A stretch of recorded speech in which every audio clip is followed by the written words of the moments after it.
So hi guys, welcome to my channel. बुद्धाय, जय भीम. दिव्याला जाऊन आता 1 हप्ता होईल आणि 1 हप्त्यापासून एवढी कॉन्ट्रोवर्सी वगैरे गोष्ट होती.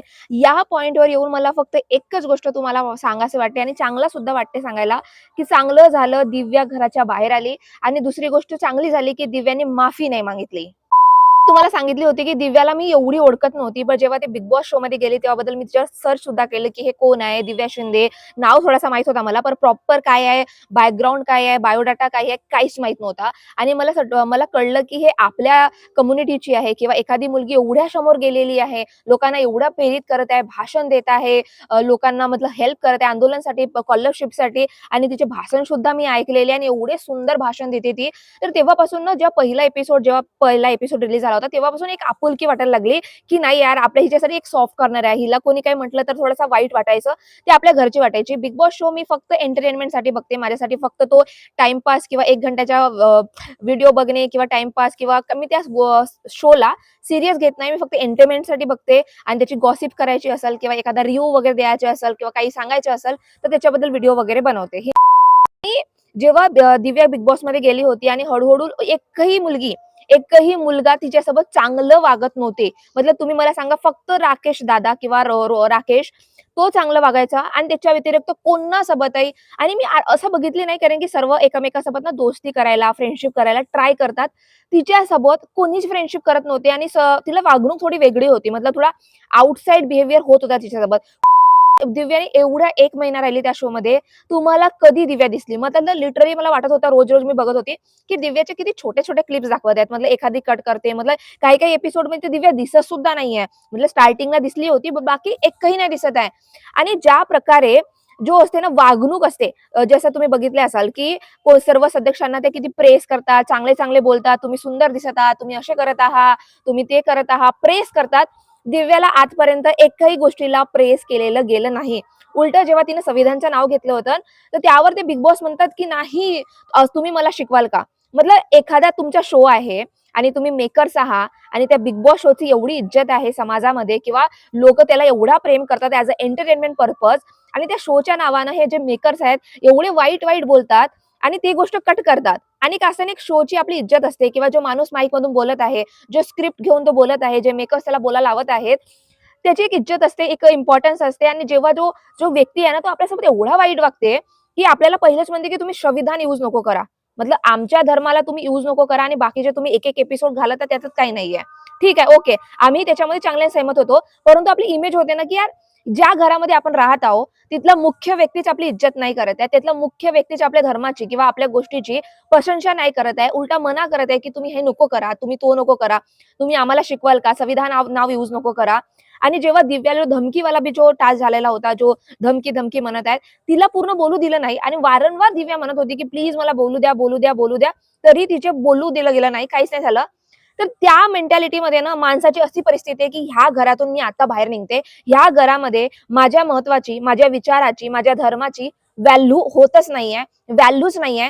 तर ह्या घरामध्ये राहून मी काय समाजाला सांगणार आहे, काय समाजाला देणार आहे, काय समाजाला दृष्टिकोन आहे माझा? खूप लोक तिच्यावर टीका करत होते, की अशा सारख्या शो मध्ये का बरं गेले? तो फक्त एंटरटेनमेंटचा पर्पज असते, झगडे वगैरे असतात. तर दिव्याचा एकच मत होता आणि तिला वारंवार त्या मेकर्सनी, बिग बॉसनी कन्व्हिन्स केलं होतं, बिग बॉसच्या मेकर्सनी, की तू तर इथं आलीस तर तू आपले चांगले विचार सांगू शकतस, लोकांना तुला कळेल, अजून लोक तुला ओळखतील आणि अजून तुझे विचार अजून पसरतील, असा वगैरे तिचा हेतू होता. आणि त्यांनी सुद्धा हेच सांगितलं आणि हे म्हणून कन्व्हिन्स केलं. आणि त्यामुळे दिव्या गेली आणि दिव्याला कळालं त्या शो मध्ये राहून, की ह्या शो मध्ये फक्त भांडण, गॉसिप, हा तो चांगले विचार, चांगले मत, चांगले स्टँड मी कधी सांगेन तरी त्या क्लिप्स दाखवतील नाही. आणि जो घराचा जो मुख्य व्यक्ती आहे तो सुद्धा माझ्यानं न्याय प्रति वागत नाहीये. तर ह्या शो मध्ये किंवा ह्या घरामध्ये राहण्याची माझी काहीही पात्रता नाहीये. आणि काही मतलब माझ्यासारख्या पर्सनॅलिटीला म्हणजे स्वतः दिव्याने प्रेस कॉन्फरन्स म्हटलं नव्हतं, की काही दिवसांनी मला कळालं होतं, की माझ्यासारख्या पर्सनॅलिटीला, माझ्यासारख्या महत्वाकांक्षीला, माझ्यासारख्या स्पीकरला, जे माझ्यासारखे आंदोलन करते, भाषण देते, लेखक आहे, जी अभ्यास करते, त्या मुलीला ह्या शो मध्ये काहीही लेणं देणं नाहीये. हा शो माझ्यासाठी बनला गेलेला नाहीये. आणि वागणूक सुद्धा तो बिग बॉस म्हणा किंवा बिग बॉसचे मेकर सुद्धा, तो घरचा जो मुख्य आहे तो सुद्धा मला चांगली वागणूक देत नाहीये. मला तरी आता वाटते, की दिव्या घराच्या बाहेर गेली ना तर चांगलं झालं. कारण की त्या घरामध्ये राहिली असती ना, तर तिला वाईट बोललं असतं, तिच्यावर तिचे क्लिप्स काढलं असतं, तिला दाखवलं नसतं. आणि आपलं काय असते ना, आपल्या जवळून, आपल्या कम्युनिटीमधून कोणी गेला ना जवळून, तर आपल्याला असं होतं की यार तिला काही वाईट नको बोला, तिच्यासोबत झगडा वगैरे नको करा. मग तिच्यासोबत काही वाईट ते किंवा रडत होती किंवा तिच्यासोबत चांगले वागत नाही किंवा ते जे टास्क करते तिला अप्रिशिएशन भेटत नाहीये, बिग बॉस पण तिच्यासोबत वाईट वागत आहे, तर आपण ॲज अ ऑडियन्स ना इमोशनली कनेक्ट होतो. मी तरी दिव्याशी आपली घरची व्यक्ती आहे म्हणून तशीच पाहत होती आणि मला खूप असा तडफडल्यासारखं असं असतं ना, की यार नको बोला तिला काही, मतलब तिचे सीन दाखवा किंवा तिच्यासोबत झगडा नको. ज्या प्रकारे अनुश्री, तन्वी असे धावून येत होते तिच्यावर, "अरे नको यार, प्लीज नको करा" वगैरे. आणि मला असं वाटतं, की ह्या शोमधून तिची वागणूक भेटली, ज्या प्रकारे तिच्या हे गोष्टी झाल्या, त्या प्रकारे मला जेन्युइनली वाटते, की ती शोच्या बाहेर गेली ना, चांगलं झालं. कारण की जो ॲज अ ऑडियन्स आम्ही तिला रोज-रोज बघू आम्हाला तेवढा त्रास होत होता ना, की तिच्याकडे जो वागणूक भेटत होती, ज्या प्रकारे तिची क्लिप्स नव्हते दाखवत, ज्या प्रकारे आम्ही तिच्यासाठी शो बघत होतो किंवा कित्येक लोक आहेत तिच्यासाठी शो बघत होते आणि त्यांना जी दिव्या बघायची होती ते दिव्याचे क्लिपच नव्हते दाखवत. तर एक इमोशनली एक ऑडियन्स सोबत पण खेळणं होत होता आणि दिव्या स्वतः म्हणते, की मी शोच्या बाहेर निघाली तर मला चांगलं वाटते वगैरे म्हणून आणि चांगलं झालं कारण की तो शो माझ्या पात्रतेचा नाहीये आणि मलाही वाटते, की ती तिथं राहिली असते तर तिला हर्ट झालं असतं वारंवार. तर चांगलं झालं दिव्या शोच्या बाहेर निघाली. आणि दुसरी गोष्ट चांगलं झालं, की दिव्याने माफी नाही मागितली.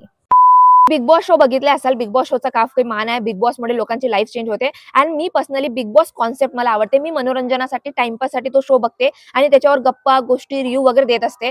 परंतु एक गोष्ट जे मतलब लक्षात ठेवण्यासारखं लायक आहे, की मला खूप ओव्हर वाटते कधी-कधी as a audience, as a viewer, की जसं तुम्ही एक टास्क बघितला असाल रोशन कन्फेशन रूममध्ये जाते आणि बिग बॉसच्या पाया लागते, की तुम्ही माझ्या बापासारखे आहात, तुम्ही मला हे केलं, तुम्ही मला केलं. कोणीही कन्फेशन रूममध्ये जाते ना, तर एकच आहे, की थँक यू बिग बॉस, तुम्ही मला खूप मोटिव्हेटेड केला. थँक यू बिग बॉस, तुम्ही मला खूप मोटिव्हेट केला. तो करते काय ॲक्चुअली? तो काहीच नाही करत. राकेश, रोशन, तुम्ही असं नाही वागायला पाहिजे, तुम्ही तसं वागायला नाही पाहिजे, असं नाही केलं. एवढंच बोलते, अजून काही नाही. परंतु हे लोकं जे आहेत ना, हे जे ऑडियन्स सॉरी जे कंटेस्टंट आहेत, त्या बिग बॉसला किंवा जो बोलते याला एवढा मान देतात, एवढा बापासारखा लेखतात. ज्या रोशनने नाही का, जेव्हा बाप म्हणून पुजलं होतं बिग बॉसला, भाऊच्या धक्क्यावर का तारीफ, सोशल मीडियावर का तारीफ. मी रोशनच्या विरोधात नाहीये. रोशन खूप चांगला मुलगा आहे. मी रोशनच्या विरोधात नाहीये. परंतु असते ना, की जसं बिग बॉसची कोणी खूपच तारीफ केलं, खूपच बाप मानला, खूपच आदर ठेवला, खूपच एखादी गलती झाली तर big boss sorry, sorry, sorry असं त्याच्या कंट्रोलमध्ये खाली राहिला, तर बिग बॉस कसा, "हां, ठीक आहे, ठीक आहे, ठीक आहे. मी करीन. Okay, okay." असं आहे. तर दिव्याने का केलं? दिव्याने ह्या गोष्टी केल्याच नाही. दिव्या आपल्या पॉइंटवर होती. ज्या ऑडियन्सला क्लिप्स नाही कळलं, परंतु तिला माहीत होतं, की रिअल परिस्थिती काय आहे, मला बोलू दिलं गेलं नाहीये. मी जे बोलले त्याचा अर्थच वेगळा आहे. तर मी अशा जे चूक मी केलीच नाही, त्या चूकसाठी मी कशाला माफी मागू? आणि ते आखरीपर्यंत सर्व लोकं तरी तिला म्हणत होते आणि तिला माहीत होतं, की हा पूर्ण टेलिव्हिजनवर येणार आहे. हे लोकं मेकर्स काहीही दाखवू शकतात. तरीही ती मुलगी स्वतःच्या पॉइंटवर उभी राहिली. तिच्यामध्ये सेल्फ रिस्पेक्ट होती. ह्याच्यापेक्षा मोठी गोष्ट काय आहे? जर तुम्ही हिंदी बिग बॉस बघित असाल, मराठी बिग बॉस, बिग बॉसच्या समोर हे जे कंटेस्टंट आहेत, कारण की त्यांना माहित आहे, की ते एंटरटेनमेंट मधून येतात. बिग बॉस शोमध्ये राहतील तर त्यांची टी-आर-पी, त्यांचे फॉलोवर्स, त्यांना अजून लोकं ओळखतील. त्यांचा फायदा जास्त असते. म्हणून बिग बॉसला काही चूक झाली, sorry big boss, sorry big boss, sorry big boss असे करत राहतात आणि शोमध्ये राहतात. पण दिव्याने स्वतःमध्ये सेल्फ रिस्पेक्ट होती. तिला व्ह्यूज, फॉलोवर्स किंवा मला शोमध्ये दिसल्या पाहिजेत, मला हा केला पाहिजे, मी शो गाजवला पाहिजे, असा काहीच नव्हता तिच्या. मी चुकीची नाहीये, तर मी माफी मागणार नाही. मग तुम्ही काही अलिगेशन लावा आणि तुम्ही कोणतेही क्लिप ॲड करा. मी आपल्या मतावर ठाम राहीन आणि मी म्हणते बरं झालं, जेव्हा जे प्रेस कॉन्फरन्स होती आणि दिव्याने ज्या गोष्टी सांगितल्या ज्या प्रकारे, तर मला असं वाटतंय की बरं झालं दिव्याने माफी नाही मागितली. कारण की माफी डिझर्व्ह करणारे व्यक्ती ते आहेतच नाही. माफी जे डिझर्व्ह करतात, जे आपल्याला प्रेमाने वागतात, आपले बोलणे ऐकतात, आपल्या आपल्या धर्माला रिस्पेक्ट करतात, आपल्या गोष्टीला रिस्पेक्ट करतात, आपल्याला इम्प्रूव्ह करतात किंवा आपल्याला अजून मोटिव्हेट करतात, इन्स्पायर करतात. ह्या काहीच गोष्टी किंवा आपल्या हेल्थची कन्सर्न घेतात. ह्या काही गोष्टी दिव्यासोबत झाली नाही. उलट फक्त तिचे जे व्ह्यूअर्स आहेत, जिचे जे कम्युनिटी आहे, तिचे जे फॉलोवर्स आहेत, तिला बघणारे लोक आहेत, ह्यांचा फायदा घेऊन घेतला. तिच्या टी-आर-पीसाठी सर्वात जास्त टी-आर-पी आली असेल म्हणून फक्त दिव्या शिंदेमुळे आली. बाकीचे तुम्ही एपिसोड बघाल तर टी-आर-पी बिलकुल लो आहे. दिव्या ज्या दिवशी घरातून गेली तर सर्वात जास्त टी-आर-पी. जेव्हा स्टार्टिंगचे एपिसोड होते फक्त दिव्या दिसली म्हणून स्टार्टिंगच्या एपिसोड टी-आर-पी, बाकी टी-आर-पी काहीच नाही. टी-आर-पी एवढी असली असती तर राखी सावंत आली नसती. तर मी म्हणते की जेव्हा बी दिव्यानं जे स्वतःसाठी स्टँड घेतलं आणि माफी नाही मागितली, खूप लोक म्हणतात ॲटिट्यूड आहे, हा आहे, तो आहे. मी म्हणतो की चांगलं झालं दिव्याने अशा लोकांना, अशा मेकर्सना माफी नाही मागितली. स्वतःच्या पॉइंटवर आणि सेल्फ रिस्पेक्टवरती राहिली आणि बरं झालं शोच्या बाहेर निघाली. कारण की शो मध्ये राहण्यासाठी तो घर तिच्या पात्रतासाठी नाहीये. Thank you so much. जय भीम. आणि तुम्हाला माझा व्हिडिओ आवडला असेल तर please subscribe to my channel. Thank you.